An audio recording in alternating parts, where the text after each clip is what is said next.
Everyone, it's Michael Burns with One Mic Out, and today I want to talk about the recent shooting in Indiana, the mall shooting, where you had a 22-year-old young man by the name of Alicia Dickin, essentially, effectively do exactly what the whole point of a concealed carry permit and being a lawful uh, gun owner and law-abiding citizen is all about, which is to protection of first off yourself and that of others, those around you, your family, friends, and just innocent bystanders.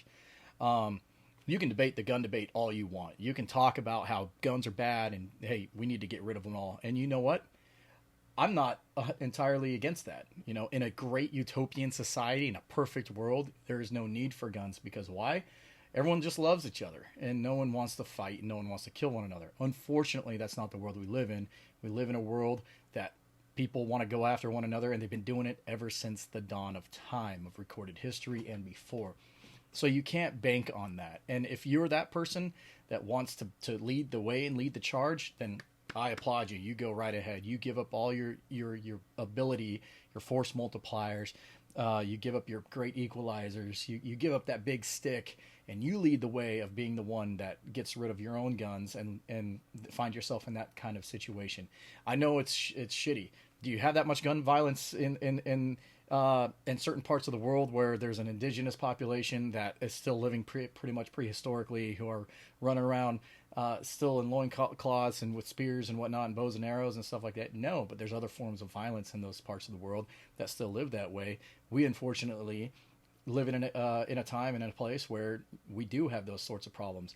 And I'm not going to be the first one in line to give up my ability to defend myself and my family and those around me from someone such as this shooter who decided that he was going to go and shoot up a mall. And unfortunately, he killed three people. And it is sad. It's very sad. Yes, it would be great if the advent of mass cas causing weapons had never been invented and if there was never a need for those weapons to be invented in the first place. But guess what? There normally is always a reason behind the why.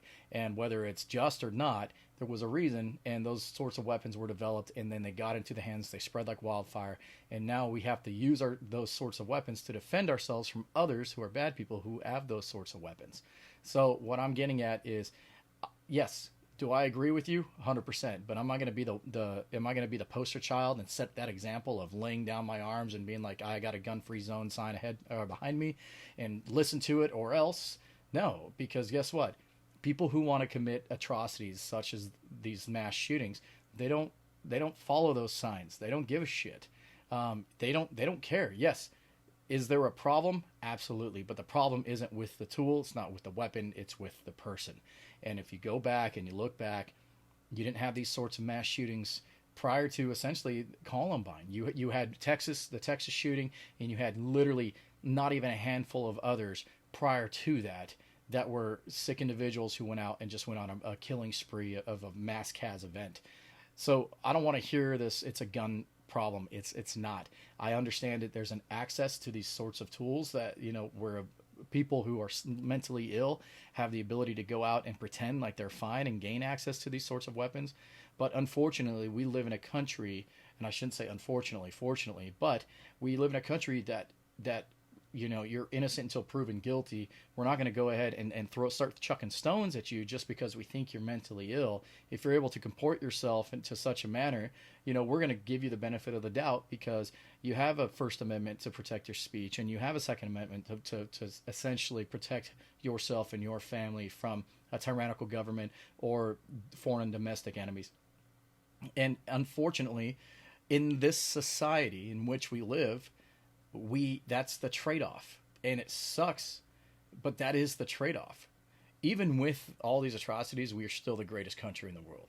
People are still screaming to come here because of it, because we have this freedom.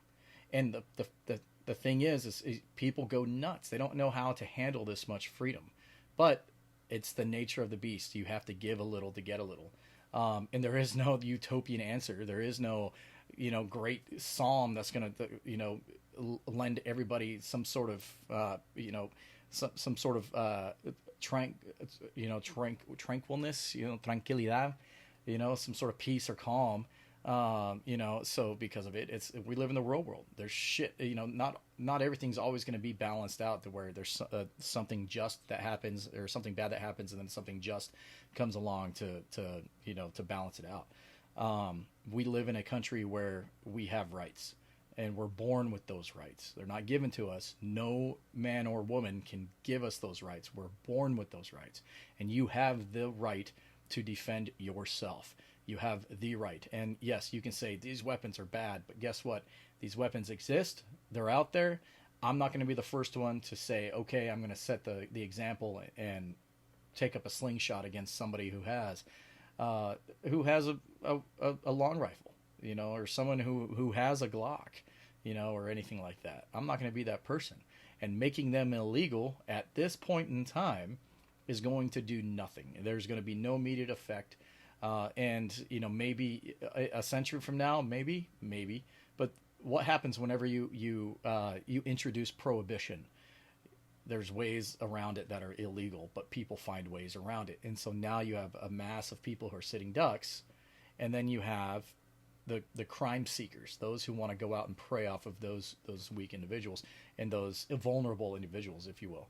So don't be so fast at saying, oh, these guns are bad, no one should have them. I mean, I agree, but at the same time, I'm not going to put down my ability and my right to defend myself against foreign and domestic enemies and a potential tyrannical government, especially in this this day and age. You had this young man, Alicia Dickens, I'm sorry, who did exactly what he was supposed to do, and he was able to prevent more casualties in that shitty situation.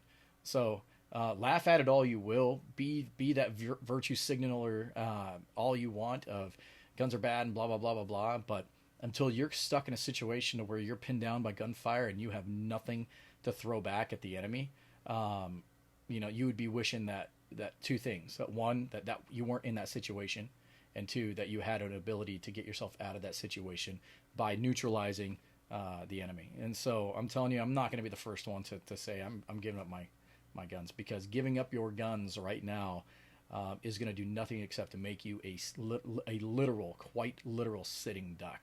And it's just not it's not a good place to be in. It's a very bad one. But anyway, I'd like to know your thoughts on it. It's Michael with One Mic Out, and I'll hit you with the next one.